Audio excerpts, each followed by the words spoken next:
This is the Sixth Man Show, an Orlando Magic podcast, with your hosts, Kevin Tucker and Jonathan Osborne, covering all things Magic basketball. By fans, for fans. Go Magic!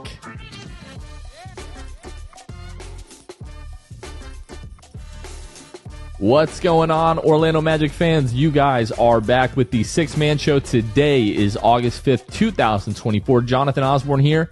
And as lately, joined by my co-host, Kevin Tucker. Eventually, we're going to get to as always, but for now, it's as of late. Right. Kevin Tucker, Kevin, what is going on, man? As of late and for a while still with you.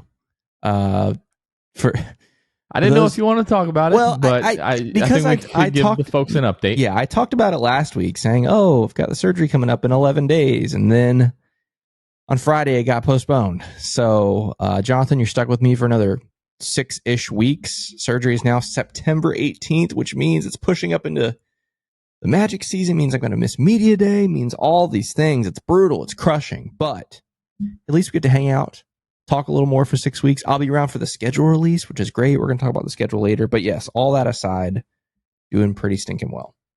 Yeah, I'm good with that. I mean, obviously, I know you're eager and chomping at the bit to have that procedure done, but, if you're going to be around, a little bit longer, and I mean, you're going to be around after the fact, but I'm saying it's not, to me, the end of the world. Obviously, I feel bad for you, but it's like, okay, well, we're that stretch without Kevin for a couple of weeks. We can push that off for a little bit there. So, but yeah, hopefully you don't have any more, roadblocks or obstacles in the way, and you can just sort of get that taken care of.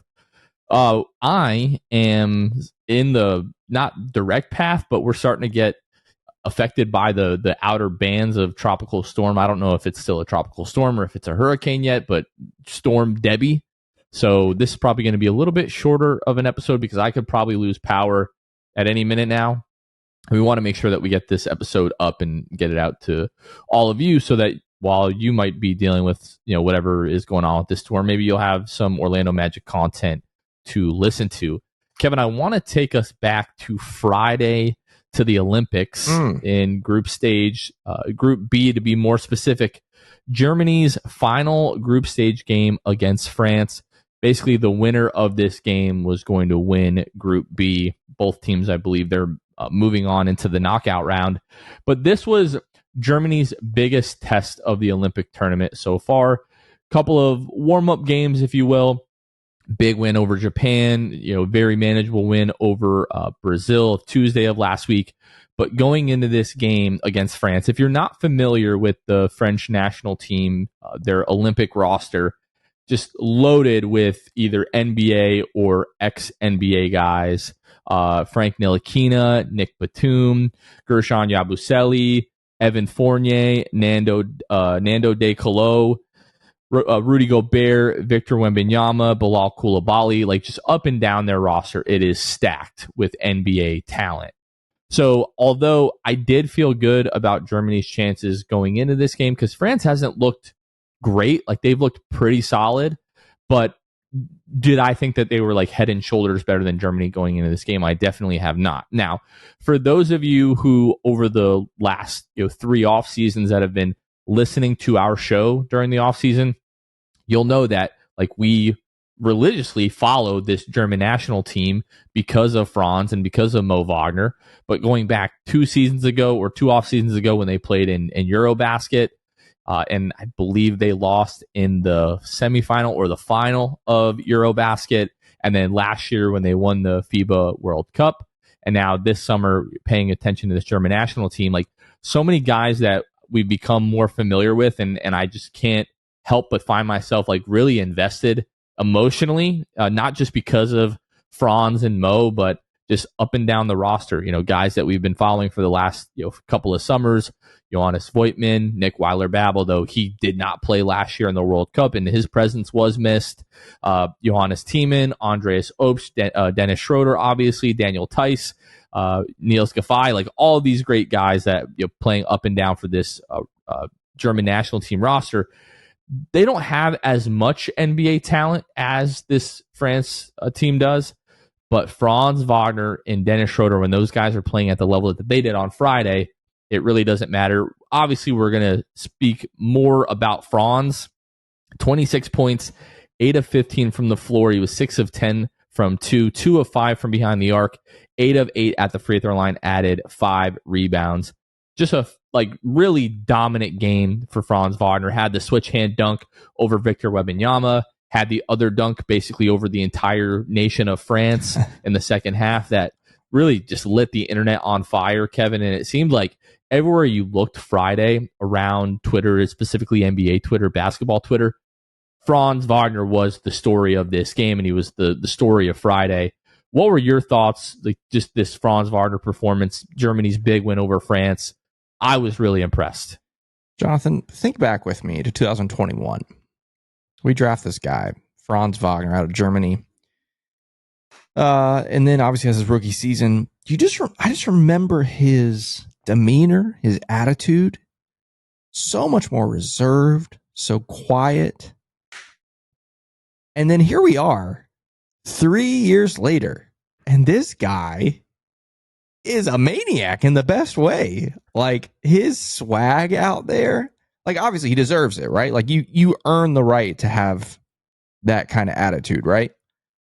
So for him to not only show out, but like flex along the way, like I'm thinking especially a couple of moments. Like, the biggest one for me was that second dunk, like you said, where he dunked on the whole nation of France. And he keeps going out of bounds there on the baseline and basically goes like 30 feet into the room and is like flexing right in the face of all the French supporters, because it's in Paris, obviously, or in France. I don't remember if that game was in Paris or not, but in France. So the room is like, 80%, French fans. But it just right into the gauntlet. Like, no fear, doesn't care. He's got this elite level of swag. I think it's got to be a mix of obviously his talent, but also he's got this, brother of his named Mo. I'm sure he learned a little bit of that from him. But anyway, all that to say, it's just kind of, and he had that several times with the last couple seasons in Orlando too. But like, just watching him on Friday, just like take over and be, like you said, not just the centerpiece of this game, but the centerpiece of the basketball universe, to have literally everybody talking about him on Twitter, and then the attitude that he had, I like, sign me up, man. That was amazing.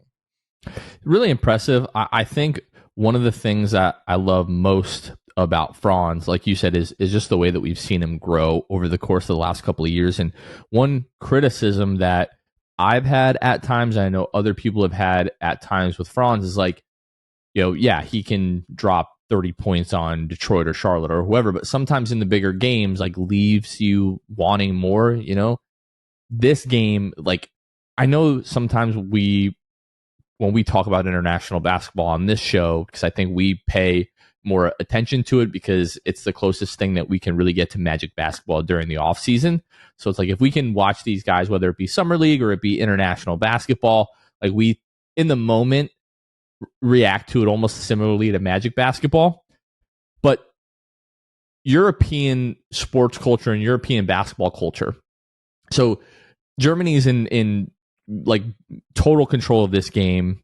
France goes on a little bit of a run. I think they cut it to like 14 or something like that.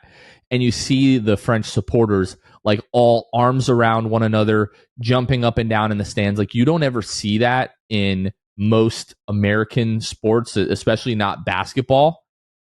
But to be doing this in France, in the Olympics, against France, when like that's as hostile of an environment is like almost the equivalent to playing in Boston, is probably what I would compare that to.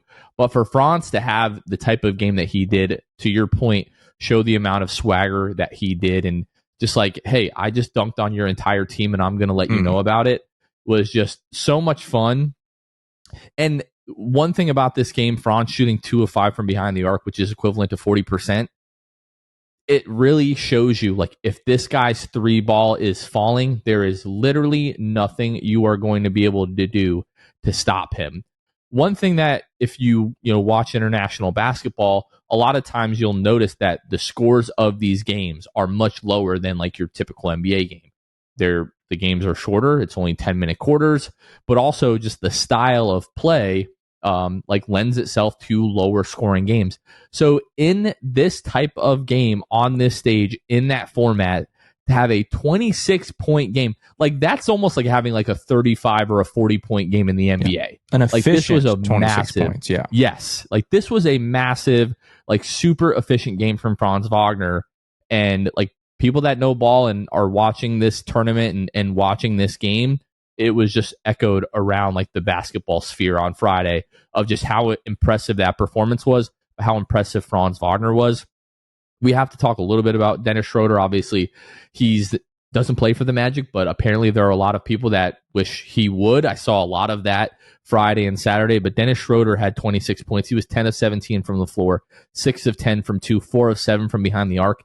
That's one of those things about Dennis Schroeder. He's not a big 3-point guy in the NBA, but like FIBA Olympic Dennis Schroeder always finds ways to knock down timely threes, it feels like.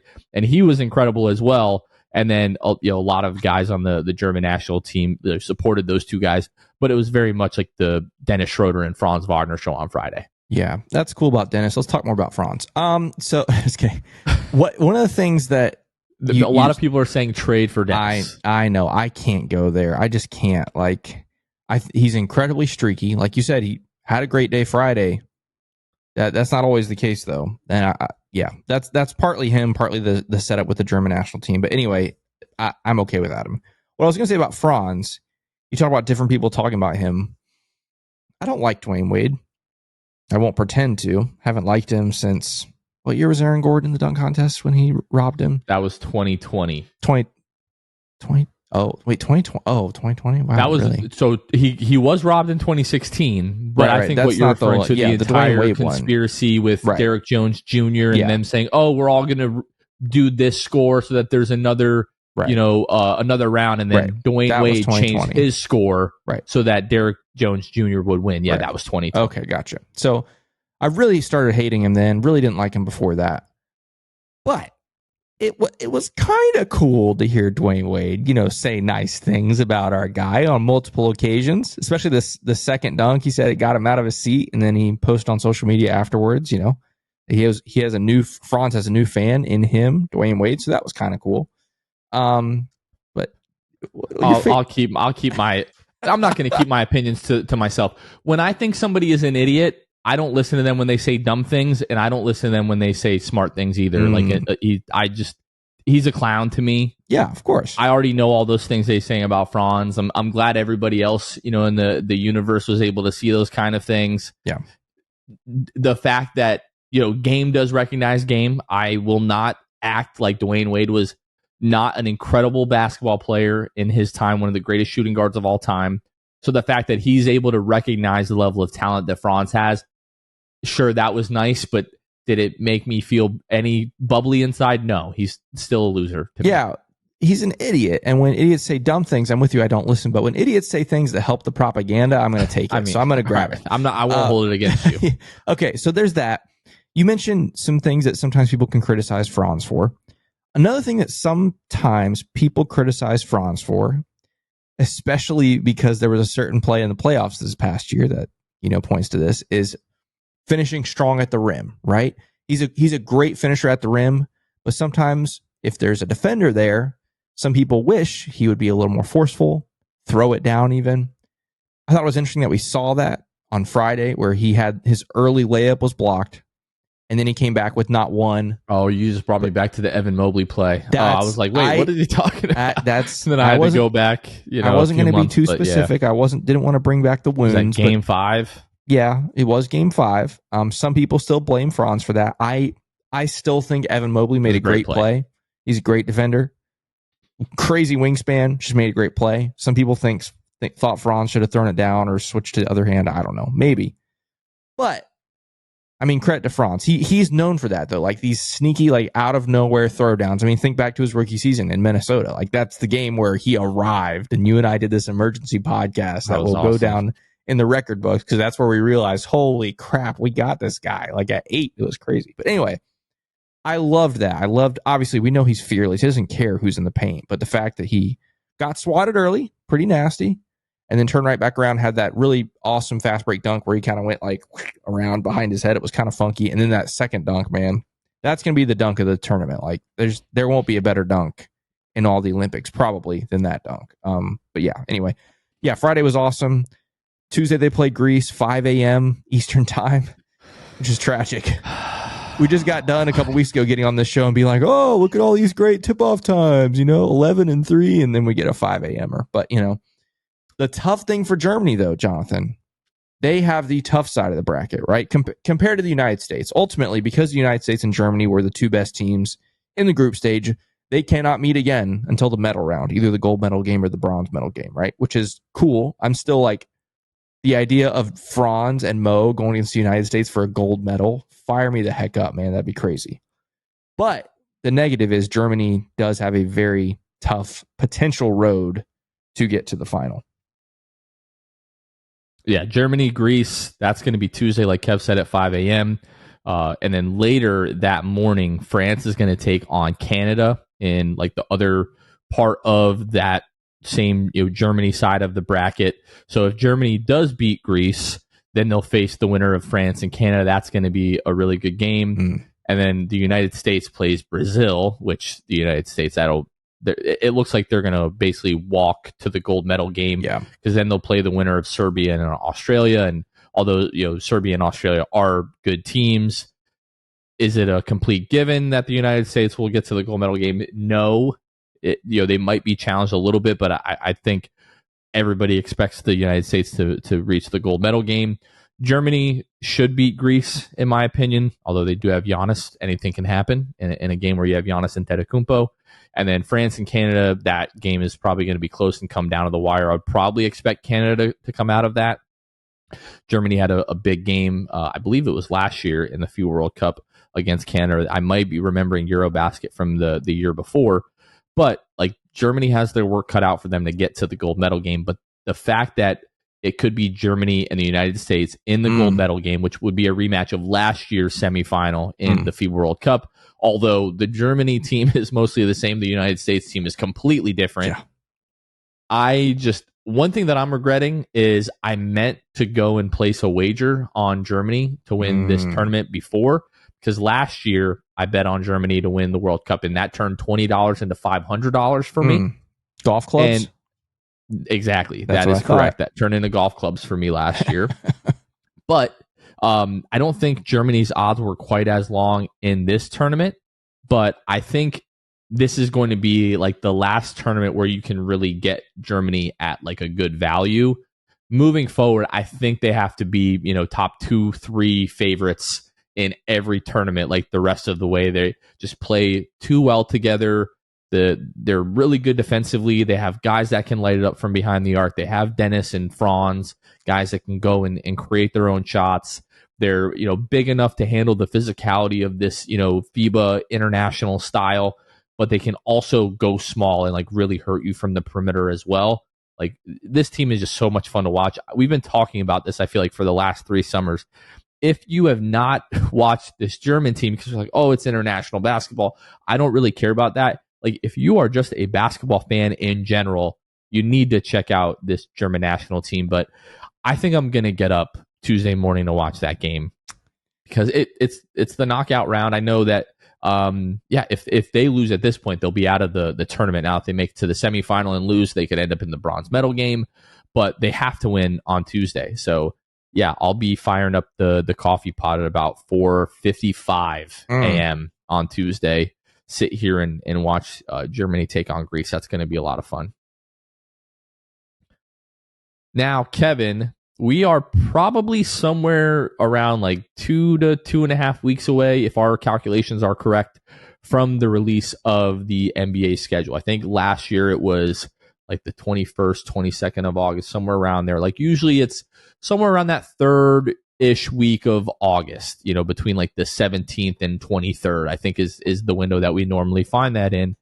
So that is going to be like, other than all this Olympic stuff that is happening, that's going to be the next big thing that we are looking forward to this summer, because every summer, the day that the schedule drops, we always just pour over the schedule, sort of map out where we see the wins and the losses, where like the really tough segments of the schedule are, what are the big road trips, what are the winnable stretches, like where are the parts of the schedule where we should really pick up a lot of wins. And then we also always look at, hey, if we want to do a little away 6-man show road trip, where do we want to go and when might we want to do that?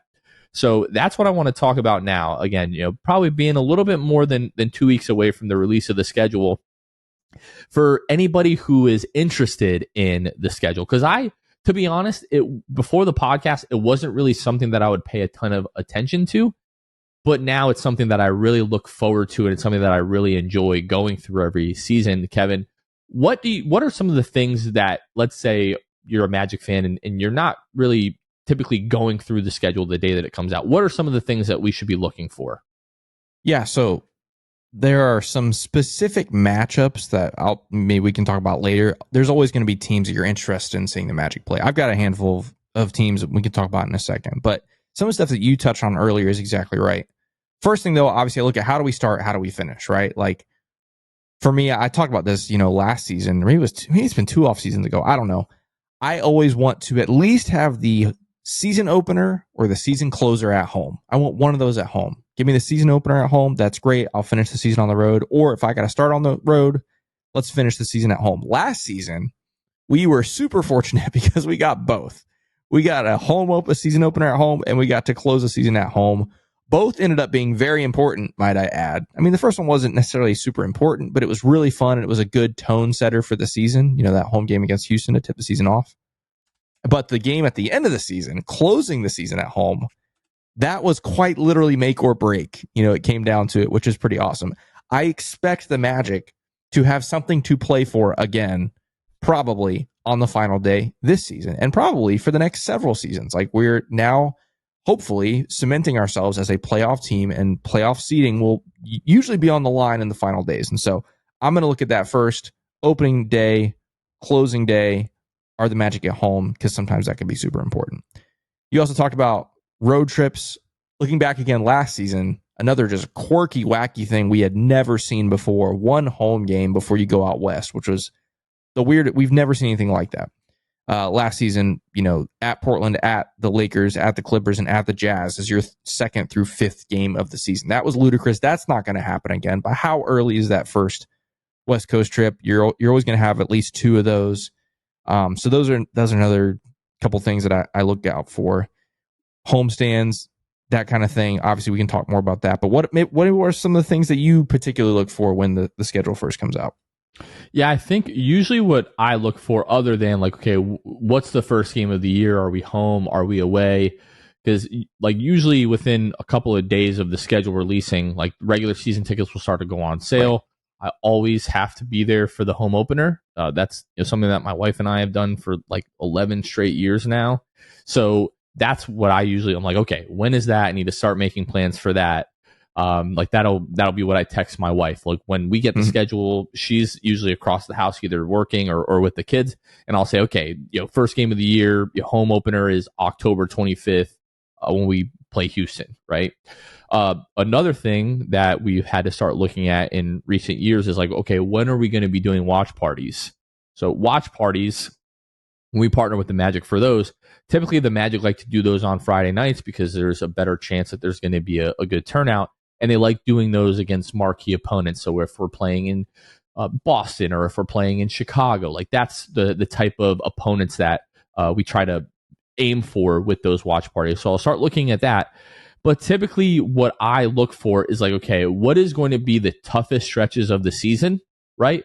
Like it feels like the last couple of years, we've had these runs from like somewhere between like the middle of November, maybe December, like into the month of January.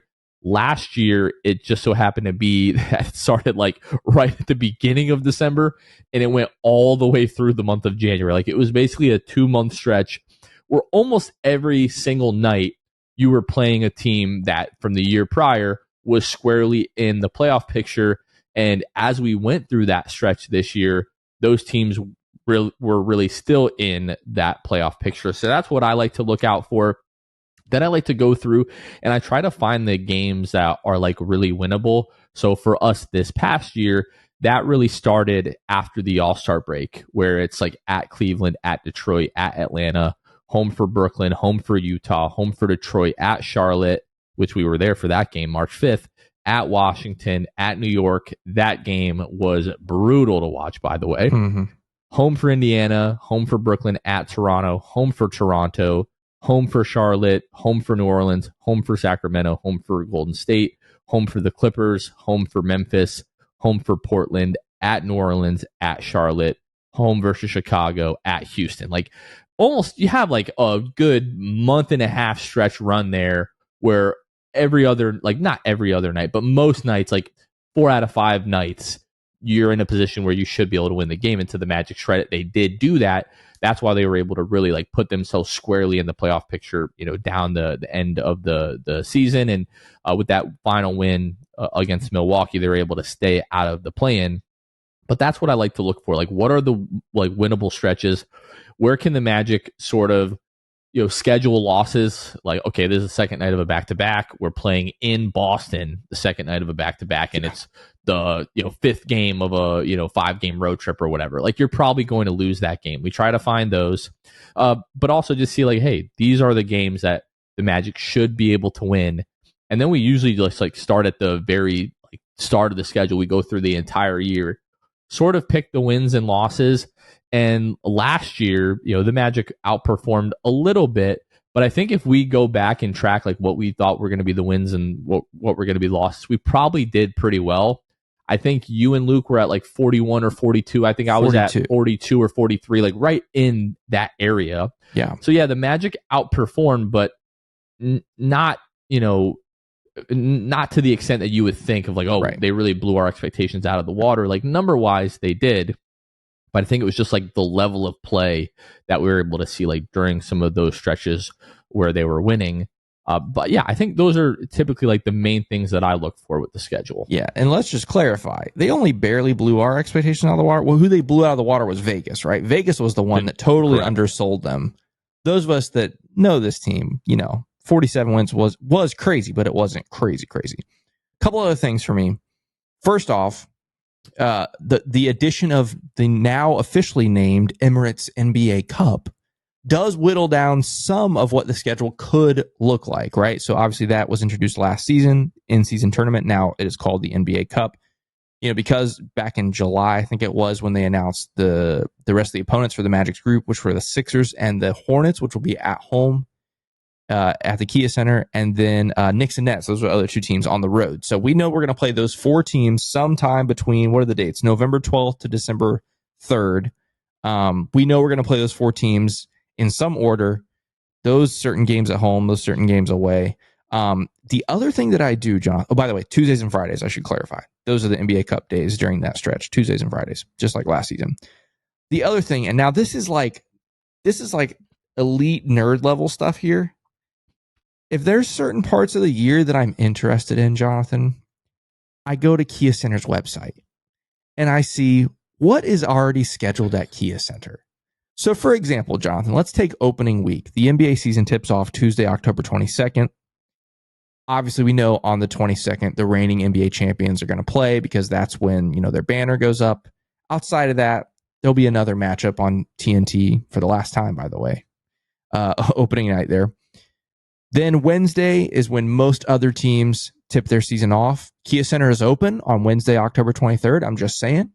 It's also open on October 25th. It's closed on the 24th. Sabrina Carpenter's in town. So if you want to maybe hit the home opener on Wednesday or Friday and Sabrina Carpenter, you could do that.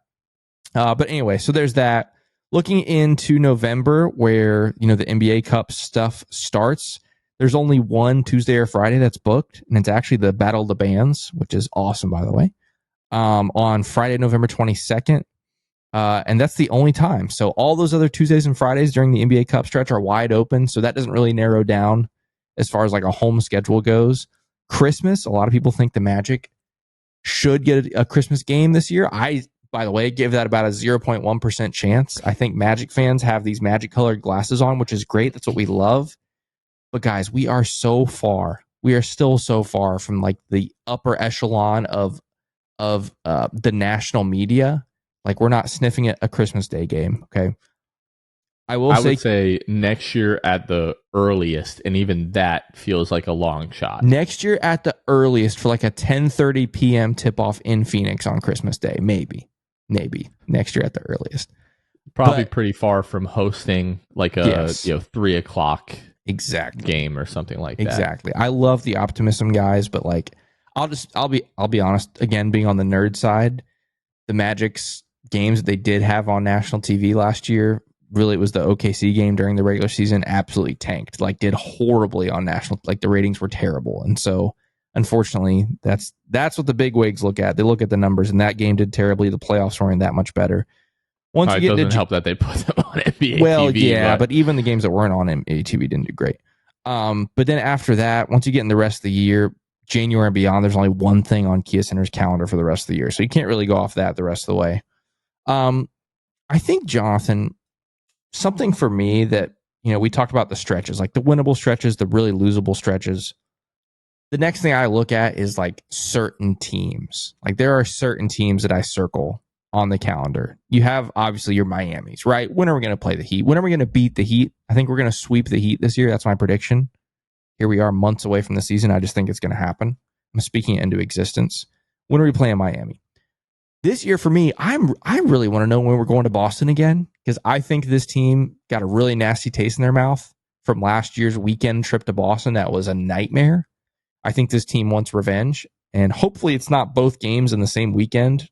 Like maybe we can spread those out for the first time in 3 years. It's kind of weird that that's happened back-to-back years. But I want to see when we go to Boston. I want to see us play OKC, and I want to see us beat OKC this year. They swept us last year. I think we can split it this year at least. I want to see when we're going to play OKC. I always like when Vooch comes to town. Sign me up for that. The Lakers thing, I don't know. The Lakers stuff is old for me. Like, I don't really care when they come to Orlando anymore. It used to be a big deal. Obviously, Cleveland, the rematch from the playoffs. I'm interested in that. Those are some of the first things off the top of my head as far as specific teams. Are there any specific teams, specific players that you'll be looking for when the schedule comes out? There is one specific team that I want to talk about, and that's our Patreon, the folks that help financially support each and every episode. A team of our listeners, again, that offer their financial support to help us do what we do here. We literally can't make the show without you all. Whenever we have brand new patrons, we give them a special shout out. So shout out to Jose Marrero, who joined at our Hall of Fame level, and David T, who joined at the All-Star level. Really appreciate your support. Thanks so much for helping us out here. If you would like to join the Patreon, you want a special shout out just like that, you can find us at patreon.com/The6Man Show. Each and every episode, we also shout out all of our Hall of Fame and Elite Tier patrons. So let's go ahead and do that. Let's start with the Court Cousins, Drew Gooden, Armin, Carson Tulo, Ellis, Jonathan Boris, Normal, Magic Player History, Gabe Gaines, Michael Martin, Jamel Miller, Michael Salapong, Donkey Punch Day, Paolo and Franz's Warmth, Pierre A., Dylan Holden, Mr. Mikey, Eduardo Sanchez, Daniel, Bobby Skinner, Goody93, Teddy Sylvia, Dalek Lopez, Fuchsia, Bill Fulton, Edmund Lagone, Jose Esquilin, Caleb Pete, Cannibalism, Time, Mr. TV, ESPN Really Sucks, Gear 95, Shred, Junior Bruce, Half Rican, Shahin 177, Bobby the Dawn, Himlo, Ben Himro, R Improv 221, Ray Pastrana, Magic Kid 714, Irish Magic Mike, Austin Lampy, Random Hustle, Only Franz, Maria, Keith Wallace, Fritz, Bruv Sal, Cason Green, Salty Leon, Kane Eckler, The Distract, Chansu, Tom Gadsden, Dead Air, Richard Tuttle, Jeremiah Quintero, Magic Wire, Debo 1980, Magic Matt, Michael Thompson, Mama Richmond, Next Snap, What's Off Playoffs 2024, Dylan Fay, David Duffy, Smith, Sheiks, Ship Sinks, Bueno Time, Stantino, 1995, Suggs Muggs, Daniel Anderson, Barry, Mackle Canyon, Jose Marrero. Again, a big thank you to all of our patrons. You can join the Patreon at patreon.com/The6Man Show. Kevin, in terms of teams that I am paying attention to, I like to see how the Magic stack up against the upper echelon of the league. So obviously, we're talking about the Bostons. We're talking about the Milwaukee Bucks. We're talking about the Philadelphia 76ers. We're talking about the Oklahoma City Thunder, the Denver Nuggets, the Dallas Mavericks. That's the most important thing for me, is just sort of seeing how the Magic stack up around the league. The New York Knicks. It's fun to beat up on the bad teams of the league, and it's good to pad the win column. But at the end of the day, regardless of what you can do against the bad teams, if you can't win against good teams, you're not going to have any playoff success. So I think that's one of the things that I'm going to be paying attention to the most this year. Like last year, the Magic were 19-28 against teams above 500. This year, that's not going to do it. Last year, you were 28-7 against teams below 500. You're going to have to probably get pretty close to that if you want to have the type of success that we think that this team can have this year. But you can't be 9 games below 500 against teams that are above 500. You need to be, I don't know, maybe 3, 4, maybe even 5 games below 500. But if the Magic were able to pick up a few more wins in that column this year, like they're flirting with being a 50-win team. So that to me is going to be really important. I'm hoping that we don't get like a Mexico City game this year. It's at least one that is not a home game. I was going to mention the international series is already announced, so there are no international games for the Magic this year. I was going to mention that earlier. So there you go. You are correct. And then the other thing is, I just want to see the Magic play better on the road. I know we talked about this on the last pod, but we're 18-23 last year on the road. Probably want to see the Magic, 20-21 or 21-20 at least. A few games above 500 would be really nice. But I think those are most of the things that I pay attention to, when looking at the schedule. I don't, like, you are much more focused on like the key dates, like the beginning of the year, obviously the end of the year, in-season tournament, or the Emirates Cup, I guess is what we're calling it now. When we talk about the schedule, honestly, I had forgotten about the Emirates Cup, because I think it was fun last year, but we're not quite to the point where like everybody takes it super seriously and it's a really big deal. But I do think it's fun. I think it would be really cool to see the Magic advance, into the knockout round this year. I think they'll have a good chance to do that, even though they are in a tough group for sure. But yeah, about, hopefully a little over 2 weeks, and then we'll be able to see, what's going on here. Kevin, I don't know that we're going to be able to make the road trip happen this year, but let's talk about your list. Well, yeah, actually that leads into exactly what I have one other point that I was going to make. Another thing I'm going to look for this year, which leads into this conversation, is when do the Orlando Magic play at the Intuit Dome, home of the Clippers, the brand new building that opens this year. I don't know if it's going to happen, partially because my window for travel is not very big this year, especially with the surgery being pushed back to September. I won't be able to travel really until at least January, probably, maybe later. I don't know. So that does mess with our timeline. But as far as that goes, I'm going to give you a couple places I think I might be interested in. But before we do that, I want to open up the floor to our viewers and our listeners. If you are a Magic fan and you live somewhere else, not Central Florida, try to sell us. Let us know in the comments, Twitter, Instagram, whatever. Hit us up and tell us why we should come to your city. If you live in an NBA city or near like an NBA market or whatever, I don't care if it's, we did Charlotte last year and Atlanta the year before, so cut those out. We've already done those. If it's not Charlotte, Atlanta, or Orlando, and you live in an NBA market, sell us on why we should come to your market. Come to see the Magic there. I'm curious, because we do, Jonathan, have viewers and listeners from quite literally all over the country, which is awesome. So yeah, let us know. I would go back to Atlanta strictly for No Mas Cantina. I really have had enough Atlanta. Yet, like, people don't know my surgery is in Atlanta. I've been to Atlanta twice in the last month. I'm going again. I didn't tell you this. Maybe I did tell you this, Jonathan. So my surgery, right, in September, I have to go back after 2 weeks, after 4 weeks, after 3 months, and then 6 months and a year. So I will be sick of Atlanta. I'm not going to Atlanta. You might as well just take a flight. Yeah, I thought about buying a house in Atlanta, No, just kidding. All right. Other places. I do want to go see the Intuit Dome. I doubt it's going to line up with our travel, my travel restrictions. And plus, it's probably going to be really expensive. So we might let that wait a year or two. Outside of that, Chicago's on the list. I do want to go to Chicago.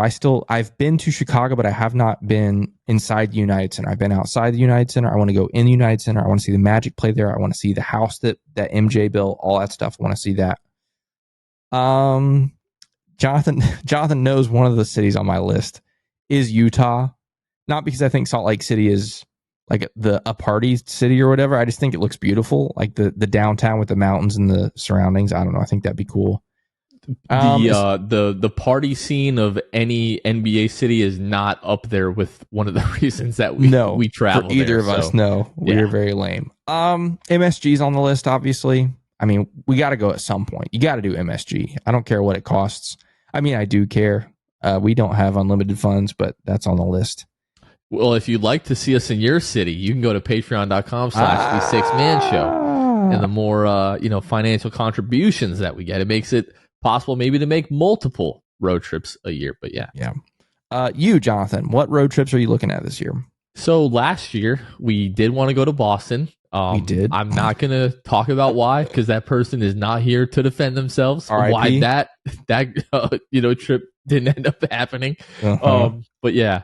What wasn't it like we were going to go to Boston, then we were going to go to Memphis, and then we ended up going to Charlotte. But no, Boston is still very much up there for me. New York City, I've been in New York City. It's been a few years, but I love New York City. I love the food there. Very fun town. Also being able to go to MSG. Like New York for me is like one of those things where like usually we try to make like almost like a 24-hour turnaround. Like we'll fly in the morning. We'll go to the game. We'll fly out the next morning is what I've done the last couple of years. New York is one of those cities where I'd want an extra day. Yeah, I think. Of course. I think Boston is probably the same. I think for your sake, if we were to do Salt Lake City, that's probably a town that I'd probably want to spend an extra day in and sort of, see the scenery there. Outside of that, Philly, just because it's like East Coast, but I know that, you don't really have a strong desire to go there. I don't really either, other than the fact of like the food that's there. I do think that environment would be, although maybe a little dangerous, it would be fun to be in like a hostile environment like that. Unfortunately, like at some point we're going to have to make the Miami trip just for, the sake of, proximity, obviously. Yep. I would go back to Atlanta for No Mas Cantina. That's still the best fish taco I've ever had in my entire life. For some reason, I'm not really all that interested in like the West Coast trips, like, going west of the Mississippi or whatever the heck it is that's over there. I don't know, but Salt Lake City would be cool. Intuit Dome would probably be cool. All of the Texas stuff, Houston, Dallas, San Antonio, like being able to go and get good barbecue would be fun. Denver seems really pretty, would want to go there eventually. But no, I think for me, like, it's like the East Coast hot spots that we've talked about. Probably throw Chicago in there. For me, it would probably be like New York 1, Boston 2, Chicago 3. Yeah. And then it would probably be Miami 4 just because it's closer and like, you could drive to me, we could drive down, and then, that would be a pretty easy trip to make. Yeah. So, yeah, I'm looking forward to that. I don't know if we're going to be able to make it happen this year. We're doing something. We have to. We'll make it work. No matter what. We have to. If nothing else, it might just be the Miami year. It's tradition, Even if we have to go back to Atlanta, if that's the absolute only date that works on the calendar, we will do it. We will do a road game, okay? That trip was fun. You and I had a great time. It was. We went and saw the Mercedes-Benz Dome. That was really cool, even though we had the horniest old man guide of all time on that trip. I forgot about him. He was awesome. And awesome. I don't know if awesome's the right word, but he was something. He was awesome. And I really think you're downplaying those fish tacos that we had. Yes, I am. Absolutely. They were excellent. They were great, but I don't know about the best ever. In Atlanta? I mean, come on. No. We did see a dead rat on the sidewalk in Atlanta walking to that restaurant. Yeah. No, that was a good time. And yeah, I would go back. It's just it's not on the top of my list anymore. But yeah, if I were to rank them, it probably would be MSG 1, probably Chicago 2. As far as the East Coast stuff, yeah, that's probably my top 2. I mean, I've been to Boston already. I haven't been to a Magic game there, but that could be interesting. And don't forget about the, we can't go in November. Never mind. I was going to say we can go in the in-season tournament to either Brooklyn or MSG, but I won't be able to. You could go and have a great time. Well, I'm not going to go by myself, certainly, but I would say I would throw Brooklyn in there because it's, it's New York City. Like, it's New York City. But it's not MSG. Right. It's not MSG, but to be honest, like, yes, I do want to go to a game at MSG. Like, again, that would be an area where I think the environment would be a little dangerous, but also, fun. Thrilling. But yeah, like being able to still be in New York, get all the New York City adjacent stuff, and go to Brooklyn. I think that would be fun. It's going to be a while until I go back to Charlotte. Not trying to, besmirch, the nice folks of Charlotte, but like if you're going there to like make a 1 day like turnaround trip, like not a ton of things, for us to do there. That was, and then the best. I'm not gonna name the restaurant, but Kevin and I went to dinner. Luke wasn't feeling well, so Luke didn't make it to dinner. So we had a budget in mind for the three of us for dinner. I was like, Kevin, you and I are splitting this budget. So Kevin and I went a little crazy. We did. We went and ham. we got the stuff that we would want to get on that menu. And I was not really impressed with the restaurant that was not great. Now we had a very limited time window, so there were a lot of really awesome local places we couldn't do. This place is like a I don't want to call it a chain. There are a handful in the country or whatever, but it's supposed to be really nice, and it was not nice. But anyway, we're not going back to Charlotte. Have no fear. But yeah, we could go back into the NASCAR Hall of Fame. Yeah, no, thank you. I'm good. But the other thing, going back to the Brooklyn versus MSG thing, with how bad Brooklyn should be right now. Yeah. You know how cheap that trip it's already way cheaper than It's not MSG. about the tickets. It's about the travel and the hotel. I know. That's the problem. When you're talking MSG, it is about the tickets. That's what I'm saying. MSG versus... Yeah, right. But even a Brooklyn trip would be pretty expensive. Well, yes. But again, I'm talking about compared to MSG, where we're going to be paying hundreds of bucks for a ticket. We might be able to get into that game like lower level for like $50. I'm just saying, maybe. They might pay us. Yeah. They might pay us to go to that game. Yeah. But yeah, that's interesting. I'm definitely curious. I really do want to open this up. Even if you don't live somewhere, like, what are some of the games that interest you on the schedule? Well, everybody, that was a weird phrase. Everybody lives somewhere. The rest of the sentence was going to be, even if you don't live in an NBA market, I do want to hear those of you out there that do. But I am curious, other people, what games you're interested in on the schedule. So definitely let us know. Like I said, Twitter, Instagram, comments, whatever, as we are just a couple weeks away.